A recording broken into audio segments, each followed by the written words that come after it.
Olá, no ar mais um clipe eletrônico. O feminicídio faz 8 vítimas por dia aqui no Brasil, segundo dados do Ministério Público. No período de março do ano passado a março deste ano, foram abertas 974 investigações de feminicídio só aqui no estado de São Paulo. E para discutir o assunto, hoje nós recebemos aqui a promotora de justiça Valéria Scaranci, que é coordenadora do Núcleo de Gênero do Ministério Público de São Paulo. Olá, Valéria, tudo bem? Tudo bem. Obrigado pela presença. Muito obrigada.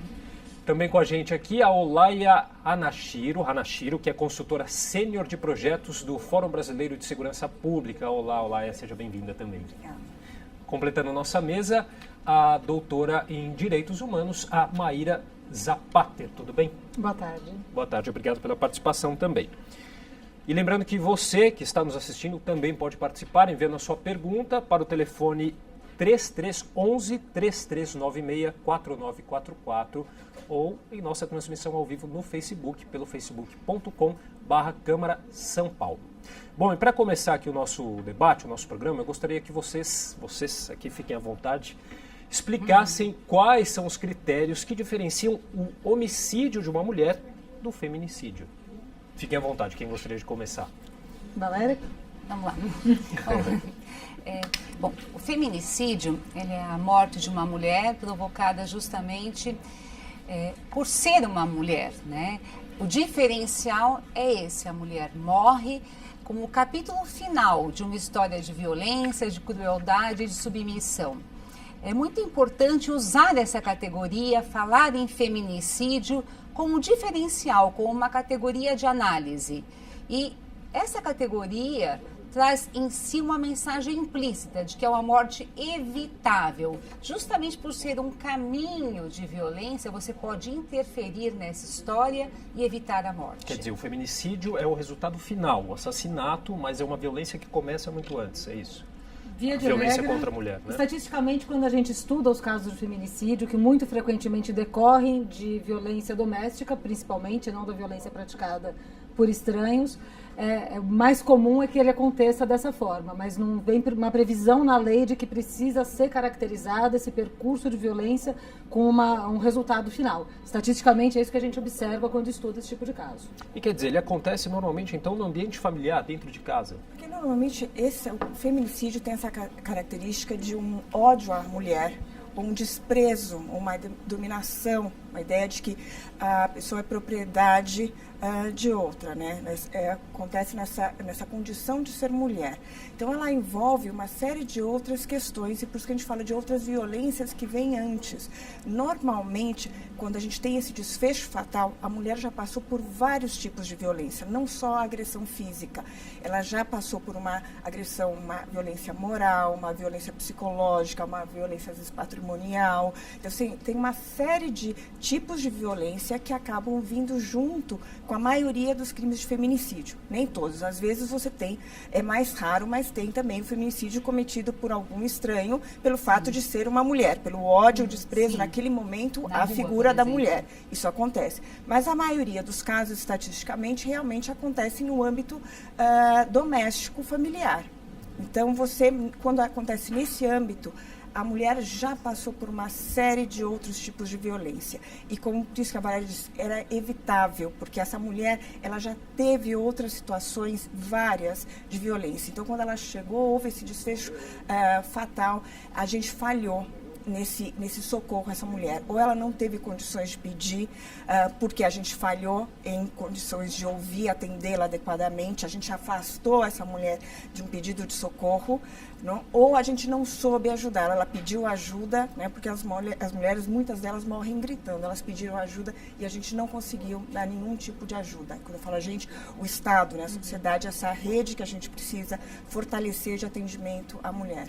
Quer dizer, a gente pode dizer então que há também uma tolerância social aí ao assassinato dessas mulheres?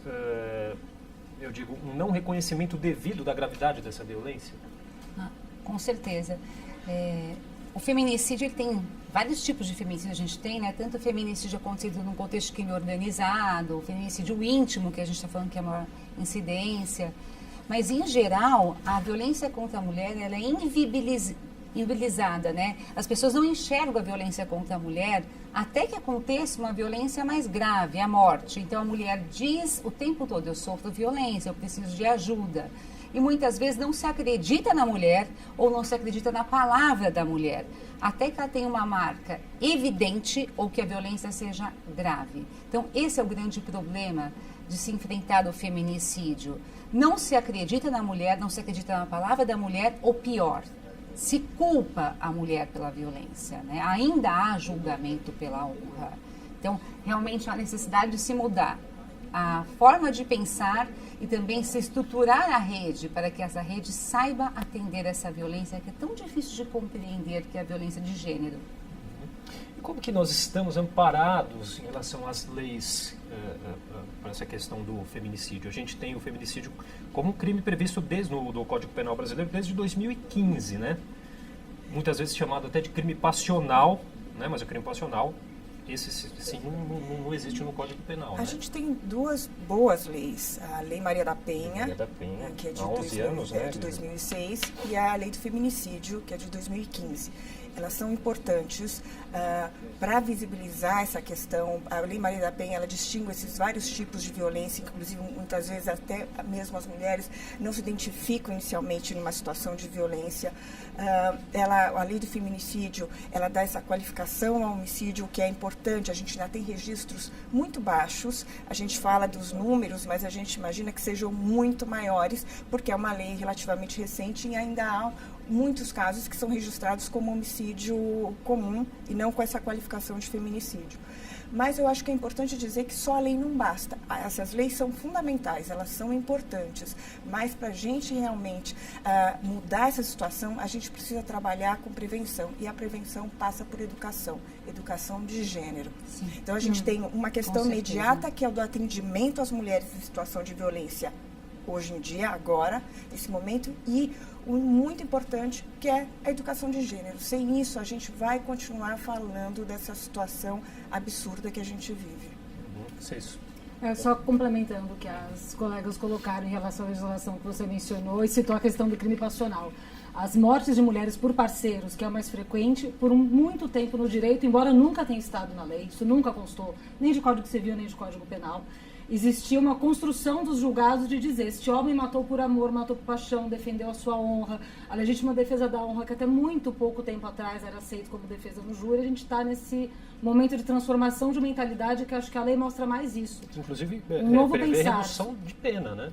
Essa questão do crime passional. Não prevê. O que existe no Código Penal é uma redução de pena no caso da pessoa praticar homicídio movido por violenta emoção, por injusta provocação da vítima. Isso está previsto no Código.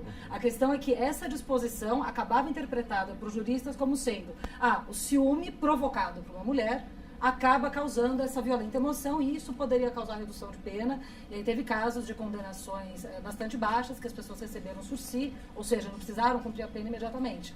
Agora, como a Olaya mencionou, se a gente não falar em educação em gênero, a lei do feminicídio, que foi muito aplaudida, desde a ocasião que foi aprovada, eu tive críticas nesse sentido de falar: gente, não adianta só punir quando o homicídio já aconteceu. A gente tem que pensar em educação de gênero, que é algo que se tem enfrentado muita resistência, de colocar em planos de educação, etc. Porque enquanto a gente não fizer isso, essas mortes dificilmente vão reduzir. Por que essa resistência? Para citar o que as delegadas falam. A lei de feminicídio? Porque essa resistência dessa educação... Da educação em gênero. Educação em gênero. Porque, na verdade, há uma confusão em relação ao que é o conceito de gênero, né? Há muito preconceito em relação ao que seja gênero. Gênero é uma categoria de análise, é uma conquista, na verdade, social e histórica em relação ao conceito do que é ser homem e ser mulher. Mas nesse preconceito se pensa o seguinte: que está se ensinando, por exemplo, pessoas a serem ou não homossexuais, né, nas escolas. No fundo é isso. Quando, na verdade, nós estamos entendendo o que é a sociedade, entendendo o que é ser mulher, o que é ser homem. E o conceito de gênero, por exemplo, na violência, nos ajuda a compreender porque as mulheres se submetem a uma violência, porque os homens ainda praticam violência. Então, não há como se pensar numa sociedade justa sem entender o que é violência. E os índices hoje demonstram o seguinte, que 1 a cada 3 mulheres sofrem violência. Em 2016, 503 mulheres foram agredidas fisicamente. Então, ou a gente repensa o nosso mundo, ou nada vai mudar. O Brasil vai continuar sendo o 5º país que mais mata mulheres em toda a face da Terra. Quer dizer, a gente tem que realmente pensar diferente. A gente tem que falar, realmente, está falando da construção da ideia, tanto de masculinidade como da ideia do que é o feminino, que é ser mulher. E isso sem falar em todas as outras possibilidades que a gente tem quando a gente fala de gênero. Mas isso assusta muitas pessoas pela ignorância. E quanto menos a gente falar, pior.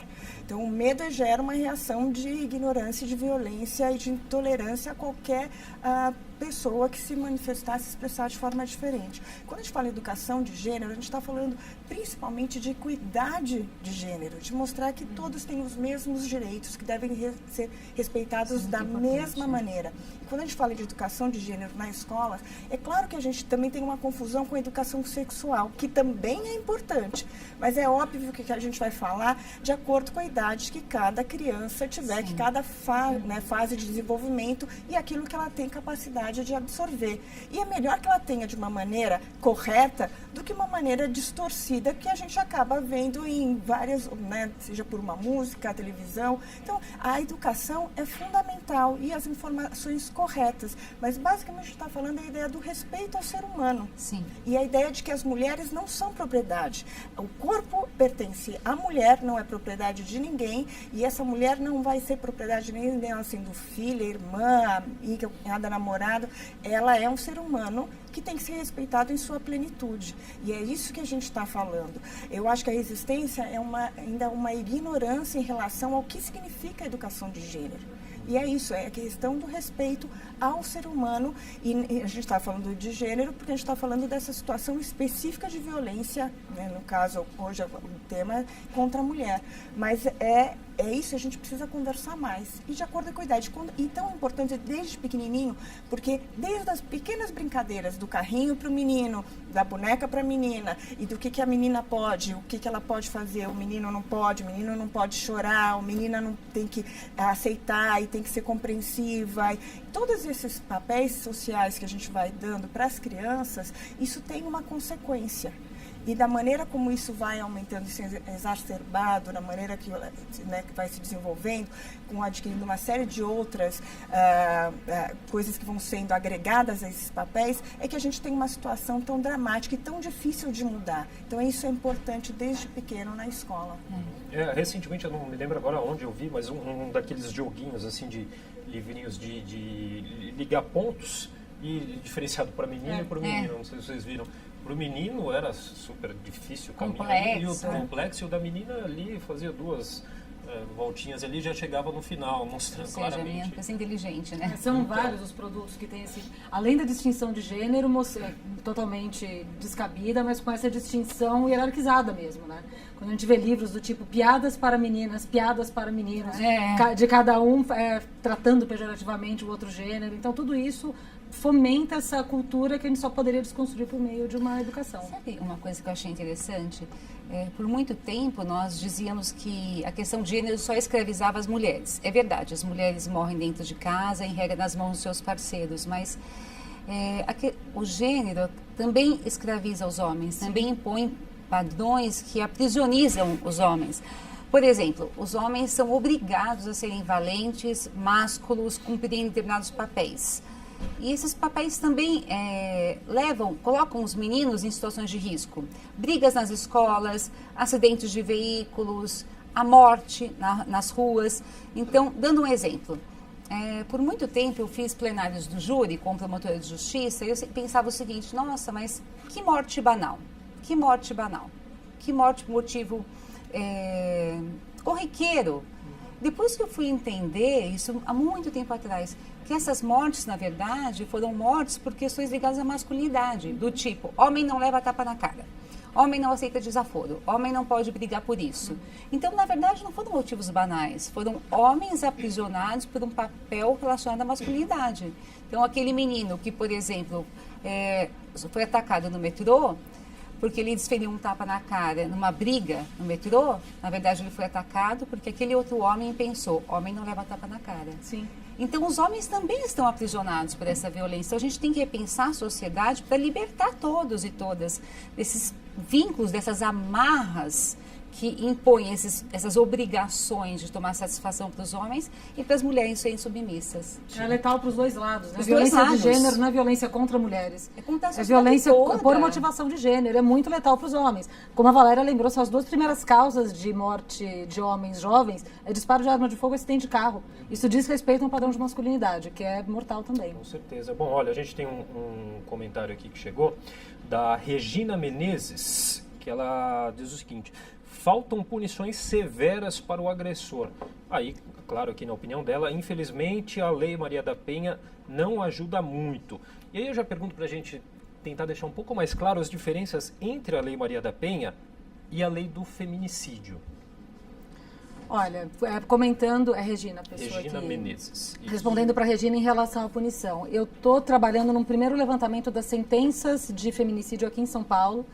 Eu fiz o levantamento das sentenças proferidas pelos tribunais do júri da capital entre 2015 e 2017. Em todas houve condenação, tanto para o feminicídio tentado quanto para o consumado, com condenações que variaram de 5 a 40 anos. Então, eu não sei se dá para a gente afirmar tão categoricamente que as punições são poucas. A questão é, a punição está adiantando para dissuadir as pessoas de matarem? E aí a diferença que você pergunta em relação à Lei do Feminicídio é a Lei Maria da Penha. A Lei do Feminicídio alterou o Código Penal para criar uma qualificadora, uma nova nomenclatura quando a vítima do homicídio for uma mulher por razão de gênero. Então é uma lei que cria um crime, ela diz, quando a mulher morrer por essas razões aqui, tem lá a descrição no artigo, esse crime se chama feminicídio, foi uma lei que alterou isso. A Lei Maria da Penha, ela cria um sistema de proteção, uma rede de atendimento e regras especializadas para mulheres que sejam vítimas de violência doméstica. Então, ela não é uma lei que cria um crime, não existe um crime de violência doméstica, mas um sistema de atendimento multidisciplinar que acaba, às vezes, ficando mais conhecido pelo aspecto penal. Não é a Lei Maria da Penha que pune o agressor, quem vai punir é o Código Penal. Com as penas, agora, o crime que aquele agressor praticou, qualquer que seja, e aí pode ser o feminicídio, pode ser o estupro, pode ser ameaça, injúria, lesão corporal, essas vão ser as penas do Código Penal, mas a mulher vai ter direito a ser atendida pelos parâmetros da Lei Maria da Penha. Gostaria de complementar? O que a Lei Maria da Penha fez foi criar formas de violência, dizer, nós temos 5 tipos de violência: física, psicológica, moral, patrimonial, sexual. Então, ela diz, essas são as formas de violência, mas ela não disse penas. E o que ela trouxe assim, de mais rigoroso foi proibir, entre aspas, assim, o que as pessoas chamavam de acordo de cesta básica, né? Então, a vítima noticiava a violência, tinha uma audiência, o agressor, entre aspas, pagava uma cesta básica e ia para casa. Então, ela proibiu esses acordos. Tirando isso, não tem nada relacionado à parte criminal. Mas é uma lei que traz, assim, uma ideia de haver um processo, uma responsabilização do autor, embora não trate de penas. Mas também uma ideia de uma atuação conjunta das autoridades para modificar o padrão do autor e resgatar a vítima e proteger a vítima. A lei de feminicídio já é uma lei que traz uma ideia de uma punição mínima, de considerar um crime qualificado com uma pena mínima de 10 anos, justamente porque nos crimes de homicídio, feminicídio é um tipo de homicídio, há ainda julgamento pela honra, assim, escondidinho, debaixo do pano, mas tem julgamento pela honra, ainda tem algumas referências ao comportamento da vítima, alguns jurados não entendem muito bem o que é feminicídio. Então, a ideia do legislador começa com 12 anos para se garantir um julgamento justo. Essa é uma questão, né? A lei aí tem 2 anos, mas ainda soa como um termo desconhecido para a população, o feminicídio, né? O que pode ser feito aí de políticas públicas para tentar, assim, se falar mais a respeito disso para chegar ao conhecimento das pessoas? A gente precisa fortalecer essa rede de atendimento à mulher. Primeiro, a gente fez uma pesquisa no Fórum Brasileiro de Segurança Pública, a gente encomendou uma pesquisa ao Datafolha, que foi apresentada em março deste ano, e 52% das mulheres que tinham sofrido algum tipo de agressão em 2016, elas não procuraram nenhum tipo de ajuda. Então, o que acontece com essas mulheres? ou elas acham que elas não vão ser ouvidas, que elas vão ser criticadas, julgadas por alguma razão.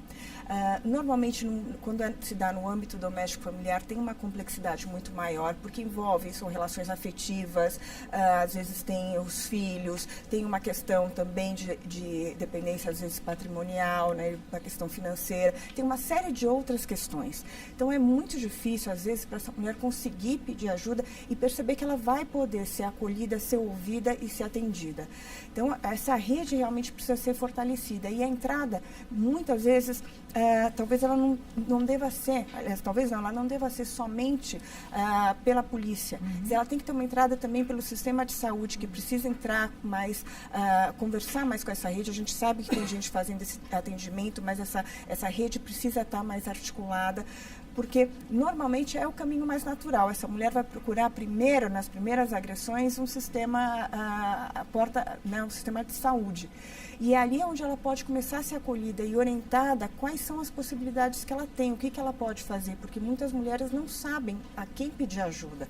E a gente tem uma dificuldade que é de capacitação das pessoas que recebem essas mulheres, tanto na parte do sistema de saúde como na segurança pública, de realmente como atendê-las. São 9 delegacias de defesa da mulher aqui na capital paulista? Só 9, né? Delegacias. Primeiro, são só 9, não é suficiente, mas mesmo que a gente aumentasse, a questão é capacitar realmente todo mundo que for atender uma pessoa vítima de violência, porque a gente não vai conseguir ter uma delegacia de mulher perto de cada mulher que esteja numa situação vulnerável. A gente precisa que realmente haja uma capacitação de todos os agentes policiais para receber essa mulher, e a gente sabe que isso não tem acontecido. A gente tem bons exemplos, bons trabalhos, boas iniciativas acontecendo em alguns lugares, mas elas ainda são poucas, elas têm grandes dificuldades, elas batalham muito para superar as limitações que elas têm. A gente tem bons exemplos de todas as instituições, mas ainda não são realmente políticas públicas que a gente possa reconhecer no Brasil como um todo. E aqui em São Paulo são só 9 delegacias, e mesmo a situação dessas delegacias hoje em dia, elas não são as melhores. Olha, a gente tem uma pergunta aqui da Carolina Bergamo, que diz o seguinte: o número de casos de feminicídios registrados condiz com a realidade? Como resolver o problema de monitoramento e trazer visibilidade para os casos? Qual o papel dos boletins de ocorrência nesse processo? 3 perguntas, na verdade. Quem gostaria de... Eu acho que ainda não condiz. A gente sabe que ainda tem uma dificuldade em muitas vezes se registrar, se reconhecer aquele homicídio como um feminicídio. Então, a gente sabe que esses números que a gente tem de feminicídio, eles não correspondem à realidade. Então, a gente precisa, eu acho que talvez eu possa falar muito mais de como está sendo esse processo, tanto na hora que você recebe uma denúncia, né, o delegado começa a fazer a investigação, mas quando isso vai para o judiciário, porque você tem 2 momentos, tanto de quando é feito esse BO, de como ele é registrado nesse momento, e ele pode depois ser corrigido se ele não foi, no decorrer da investigação se percebe que realmente se trata de um crime de feminicídio. Então, a gente sabe que tem um problema em relação a esses registros, que muitas vezes acho que a gente falta conversar mais e falar mais, quer dizer, não existe a lei, mas a gente ainda não mudou a maneira de se atender, de se olhar para esses casos. Bom, só para complementar aqui o comentário do Daniel Silva: lamentavelmente as mulheres estão sendo mortas e ameaçadas por seus companheiros. Todos os dias eu vejo através da imprensa mulheres sendo mortas, ameaçadas, espancadas. Enfim, aqui é o comentário do Daniel Silva. Desculpa. Bom, como é que nós estamos fazendo esse monitoramento via Ministério Público, né? Existe um projeto pela ENASP, do qual o Ministério Público faz parte, e os registros estão sendo controlados por morte violenta de mulheres, ainda que não tenham um inciso penal, o artigo de feminicídio, porque aí o controle fica um controle mais correto, mais perfeito, porque se você for condicionar ter exatamente o artigo de lei, realmente fica um controle incompleto, né, manco. Então, tanto que o controle do Ministério Público ele é bem maior do que, eventualmente, os informes das secretarias de segurança pública no Brasil, porque a gente considera morte violenta de mulheres feminicídio. Então, em São Paulo, por exemplo, 1/3 das denúncias de feminicídio são provenientes de São Paulo. Aproximadamente 500 denúncias em um ano. Que tudo que é morte violenta de mulheres, nós lemos as denúncias e identificamos como feminicídio, ainda que não tenha um artigo de lei. E isso é muito importante para você passar a tipificar, mas é importante também divulgar feminicídio, para que as pessoas incorporem essa terminologia, para que os policiais comecem a colocar no termo, os promotores também comecem a usar sempre. Só fazendo uma complementação quanto à questão das delegacias de polícia, existe um projeto piloto aqui em São Paulo que chama Integrar. É um projeto entre o Ministério Público e a Secretaria de Segurança Pública, que nós estamos promovendo a capacitação das delegacias de defesa da mulher e dos policiais em plantão. Em turmas de 40 a 50 policiais, já foi feita a capacitação dos policiais da Zona Norte, da Zona Central, agora a região Sul, e vamos passar para vamos eleger uma outra região. Já são mais de 600 policiais capacitados para atender as mulheres. Então, realmente a mudança de horário é muito importante. Falta estrutura, mas a gente está tentando mudar um pouquinho essa realidade. A gente tem um projeto interessante também, que foi sancionado recentemente pelo prefeito, de alguns vereadores aqui da casa, que é o Disque Denúncia da Violência contra a Mulher, né, através do número 180, que obriga os estabelecimentos comerciais da cidade de São Paulo a fixar os avisos com esse número do Disque Denúncia. Inclusive, projeto da vereadora Samia Bonfim, que acaba de chegar aqui na redação. Queria que vocês comentassem um pouquinho também da importância desse projeto. É um canal a mais que as mulheres têm para recorrer, e que por muitas vezes ela acaba acessando. Isso tem alguns estudos. O Instituto Avon, uns anos atrás, fez um levantamento do acesso a 180, que era um primeiro caminho para as mulheres tomarem conhecimento de que caminhos poderiam seguir, ou de familiares, pessoas que tivessem conhecimento, porque por muitas vezes a mulher não se move até um lugar fisicamente onde ela vá se sentir exposta, onde ela vai encontrar um policial que pode não estar capacitado. Então, o 180 ele tem pode ter essa relevância, pode ter um papel importante nessa situação. Bom, a gente vai fazer um rápido intervalo, daqui a pouquinho a gente volta com esse bate-papo aqui no Clipe Eletrônico. Até já.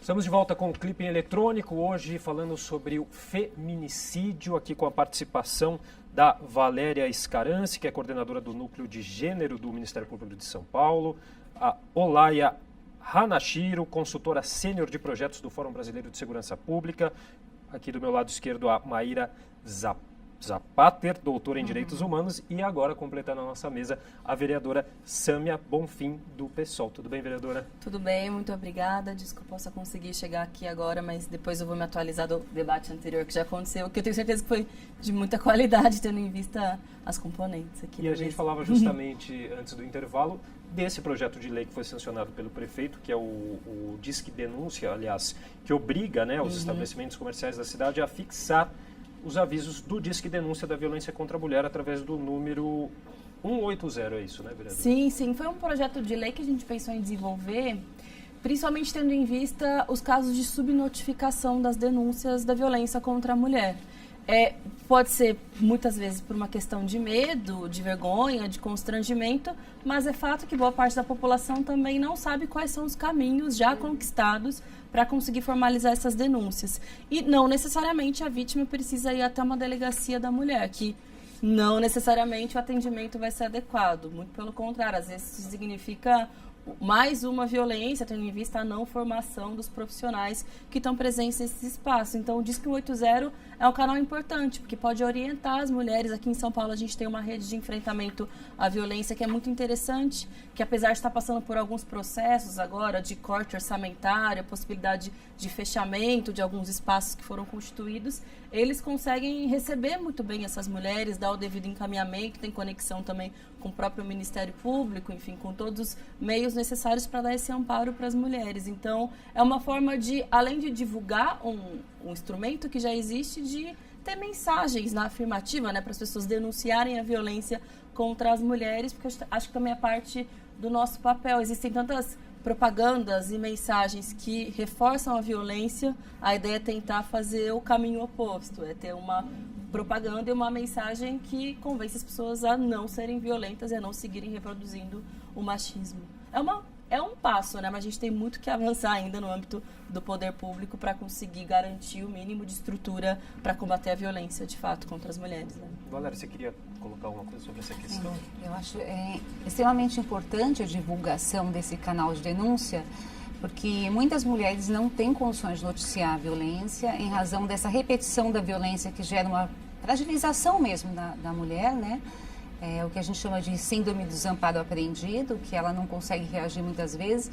As pessoas nos perguntam, eu sei que a minha vizinha sofre violência, o que eu faço? Eu sei que a minha irmã sofre violência, o que eu faço? Como é que eu posso agir? Eu não quero me expor, eu quero noticiar, mas eu não quero me expor, né? Não quero expor a minha família ao risco, como é que eu faço? E o conselho sempre é, ligue o Disque 180, ligue do serviço. Então, divulgar os caminhos, os serviços existentes realmente é uma importância muito grande, né? Nós temos esse serviço, é um serviço que funciona e quanto mais informações a pessoa tiver, a efetividade vai ser maior. Então, realmente, de parabéns pela iniciativa, pelo projeto. Vai ser um projeto de grande efetividade mesmo. Bom, eu queria aproveitar então aqui para passar de novo o nosso telefone aqui para você participar, que é o 011 3396 4944, que você pode enviar aí a sua pergunta ou seu comentário ou através do Facebook, na nossa transmissão ao vivo, pela página facebook.com/Câmara São Paulo. A gente recebeu aqui também a opinião da Jéssica Cristine Garcia, que diz o seguinte: as mulheres precisam aprender a reconhecer os sinais de um agressor, aprender a se defender por meio de práticas de autodefesa ou spray de pimenta. E o mais importante, quanto mais a mulher for independente financeiramente, mais rápido ela consegue sair de um relacionamento abusivo. Aí a opinião drástica aí da Jéssica Cristine Garcia, né? Vocês concordam com a opinião dela? Eu acho que parece uma reação, algo que é uma reação diante de uma violência muito grande que a gente vê. Mas acho que dá pra gente ponderar algumas coisas da opinião que a Jéssica coloca aqui, e me corrija se eu estiver errada, Jéssica, mas traz um pouco uma ideia de um agressor desconhecido na rua que te ataca. E a gente ainda tem muito essa noção de que é um monstro com uma faca e um beco escuro que vai te atacar. E muitas vezes não é. Muitas vezes a agressão vem de alguém que você não imagina que seja, e reconhecer os sinais de agressão de alguém que é muito próximo, relação de um namorado, de um marido, de um companheiro, é muito mais difícil, porque não é esse monstro que está na rua. A gente ainda vê obras televisivas, cinematográficas, que colocam o amor extremo de um homem que sequestra, que ameaça, que agride, que isola, como sendo um sinal de amor e de cuidado. Então, Tem um olhar mau, né? Pois é, que olhar mau, assim. ele, na verdade, não é uma questão de maldade, aquilo tem uma paixão. Então, talvez aprender isso, que isso é uma violência, talvez seja mais eficaz do que a gente aprender autodefesa e spray de pimenta, porque a mulher vai estar em casa atacada pelo marido dela. A solução é a gente partir para autodefesa e spray de pimenta? Claro, se numa situação extrema for o que for salvar, ela tá bom. Mas pimenta pode ajudar, de vez em pode ajudar, mas tem que saber usar para também Tem que saber usar. não ser colocado em risco, né? Mas não seria uma política pra gente Não seria adotar. uma política, acho que não seria distribuir Eu vou aprovar uma lei de pimenta. Ainda não. Ainda não. Por enquanto não vai virar projeto de lei. Por enquanto é projeto de lei. Mas esse tema que ela colocou da dependência financeira é um elemento importante. Claro que isso não garante tudo, porque a gente sabe que a violência contra a mulher também acontece com as mulheres de classe mais alta, mulheres mais, né, com as condições financeiras melhores, mas é evidente que quando uma mulher tem uma dependência financeira, ela vai acabar refletindo o que vai ser, por exemplo, a vida dos seus filhos, e por isso ela pensa 2, 3 vezes antes de ter coragem de denunciar, de procurar um meio para se livrar daquela violência. Se ela não tem independência, se ela não tem autonomia, tanto que quando você vai fazer a visita, por exemplo, nos centros de acolhida para as mulheres aqui em São Paulo, boa parte delas dizem, olha, eu estou aqui, mas é porque eu não tenho para onde ir. Se eu tivesse o meu próprio emprego, se eu tivesse um direito à moradia, eu não precisaria estar dependendo de um serviço de assistência social. Eu gostaria de ter a minha própria vida com os meus próprios filhos e, enfim, é ficar nessa condição muitas vezes de dependência econômica e dependência emocional. É muito complexo e profundo, né, o problema da relação de dominação, né? Acho que isso é importante falar. Realmente, como a maioria das situações de violência são no âmbito doméstico familiar, é muito mais complexo, realmente. São situações muito mais difíceis. Primeiro, de se reconhecer essa violência, que ela vai acontecendo aos poucos, também não é de uma hora para outra. E quando a pessoa está ali, ela já tem um envolvimento, quer dizer, é um envolvimento afetivo. Essa mulher gosta, ela quer que pare a violência. Ela não quer nada contra o agressor, ela quer que ele pare. Então, é uma situação muito mais complexa. E quando envolve filhos e essa dependência financeira, a mulher muitas vezes se sente ameaçada. Inclusive, muitas vezes são de perda da guarda dos filhos, porque elas não têm condição de sustentar. E essa é uma situação muito comum entre várias mulheres que sofrem essa situação de violência doméstica e não conseguem, por isso, sair, porque elas não conseguem vislumbrar uma ajuda, um apoio necessário para conseguir sair dessa situação de violência, estar com os filhos. Então, é uma situação muito complexa. E por isso a mulher também se sente julgada, porque o fato dela não fazer nada, não procurar ajuda, ela sente, de novo, que a primeira ajuda que ela for buscar, vão perguntar: por que você está vindo só agora? Por que você não fez nada? Dizer, não é assim tão fácil, ela se sente julgada o tempo inteiro. Então, esse entendimento da complexidade da situação, do que ela está vivendo, que envolve não só a mulher, muitas vezes a família, os filhos, esse cuidado de como chegar, como tentar encontrar uma solução, porque muitas vezes essa mulher também não quer, o pai dos filhos, ela não quer que aconteça algo ruim a ele, quer que cesse a violência. Então, a maneira como também o atendimento tem que ser prestado e dado para resolver aquela situação é delicado, é complexo, exige uma capacitação de todos que trabalham nessa rede, um atendimento, um cuidado específico. Bom, posso falar uma coisa quanto aos sinais de violência? claro. Eu acho que a gente tem que sempre observar 4 pontos. Os autores de violência, eles costumam atacar 4 aspectos da vida das mulheres. É como se fossem os 4 pés de uma cadeira, que sustentam uma cadeira em pé.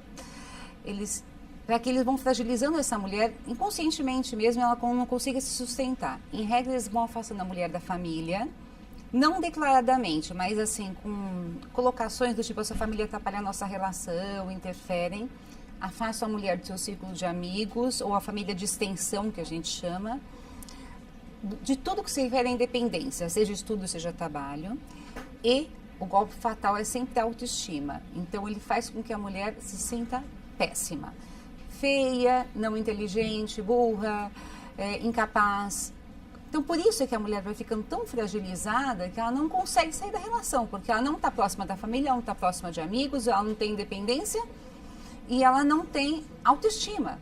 Então, ela não consegue se ver de outra maneira, sair dessa relação. Então, a questão econômica, ela não é tão importante no pré, ela é determinante no pós-violência. Qualquer mulher pode sofrer violência, mesmo que tenha uma situação econômica. Só que no pós, se ela não tem como se libertar, ela fica como se fosse amarrada naquela relação e efetivamente não sai. Bom, nosso tempo já está chegando ao fim, foi rápido, mas eu queria que vocês deixassem aqui uma consideração final breve, já deixando um contato também, que a gente está com ele aqui, vai passar no GC. Vamos começar aqui, fazer o giro aqui, vereadora. Agradeço já a participação, sua consideração final. Eu queria agradecer a possibilidade de ter participado um pouco desse debate. É muito importante que cada vez mais a sociedade venha debater no tema do machismo, da violência contra a mulher, do feminicídio. Acredito que o grande número de denúncias também tem a ver com isso, com um fortalecimento cada vez maior das mulheres, um avanço de consciência, mas é preciso que o poder público também se responsabilize com a sua parte para, de fato, combater a violência contra as mulheres. Então, os serviços que já existem precisam ser aprimorados, a gente não pode perder toda a rede de enfrentamento que a gente, contra a violência contra as mulheres que a gente tem aqui em São Paulo. As próprias delegacias das mulheres do âmbito estadual precisam ser mais bem equipadas, os profissionais precisam ter uma capacitação cada vez maior, cuidado, abordagem de gênero. As mulheres em condição de violência têm uma delicadeza e uma especificidade que os profissionais precisam estar preparados para isso. E por parte aqui da Câmara de Vereadores, a gente cada vez mais saber aprimorar e avançar a legislação no âmbito municipal, não só para punição, né, da violência contra a mulher, mas principalmente no combate, na prevenção, na formação de homens e mulheres com uma concepção não machista. A gente está com um projeto agora que está avançando aqui na casa, que se chama a Lei Maria da Penha nas escolas. Tá, que é uma forma de, nas escolas, a gente poder formar estudantes com a concepção livre de violência, livre do machismo. Maíra, aproveito também para agradecer sua consideração final e o contato, por favor. Bom, agradecer o convite, agradecer a presença da Sâmia, da Valéria, da Olaia, prazer encontrá-las aqui, agradecer à TV Câmara pelo convite e para fazer uma consideração final um pouco mais otimista diante de tanta coisa preocupante que a gente vê. Estou na área de direitos humanos há 10 anos, na área de estudos de gênero ao mesmo tempo também, e há uma percepção, é nítido a gente perceber que essa discussão avança. Então, a gente tem hoje um programa na TV Câmara para falar de feminicídio. Então, a vereadora pensando em fazer legislação municipal é um avanço tremendo se a gente pensa em como era a situação em 95, em 98, em 2000. tem muito chão ainda pela frente, mas a gente precisa reconhecer o que já foi feito também. Ok, Valéria. Eu também queria agradecer a participação de todas, de todo. Dizer que também é uma honra poder discutir esse tema e deixar um recado para quem está escutando, né? Quem está ouvindo o programa e quem vai ouvir. Dizer que existe saída, que a violência não é uma carta marcada para sempre, que é possível reescrever a própria história para as mulheres que estão me ouvindo, que elas devem caminhar um pouquinho por dia, né, no caminho da libertação. Procurem uma rede, procurem uma pessoa de confiança e mudem a sua história. O Ministério Público está aqui para ajudá-la, uma amiga pode ajudá-la, um profissional pode ajudá-la, mas não se conforme com essa história, mude a sua história. Um pouquinho por dia e você sai dessa relação. Ok, Valéria. Também queria agradecer a oportunidade de estar aqui debatendo com todas. E falar que eu vou insistir, eu acho que é fundamental a gente trabalhar com a questão da educação. Quer dizer, a prevenção passa por educação, a gente não pode ter medo de falar em gênero, a gente tem que falar, quanto mais espaços como esses, e espaços na escola, fico contente com esse projeto, é o que a gente precisa falar, desconstruir essas masculinidade e feminidade que não ajudam ninguém, só reprimem, né, a possibilidade de todo ser humano ser respeitado em sua plenitude. E a gente precisa realmente falar mais, quanto mais a gente puder, para ir continuar avançando como a gente tem feito nesses últimos anos. Bom, muito obrigado a todas. Obrigado a você também que nos acompanhou em mais um Clipping Eletrônico. Fique agora com a sessão plenária. TV Câmara São Paulo, informação para a cidadania.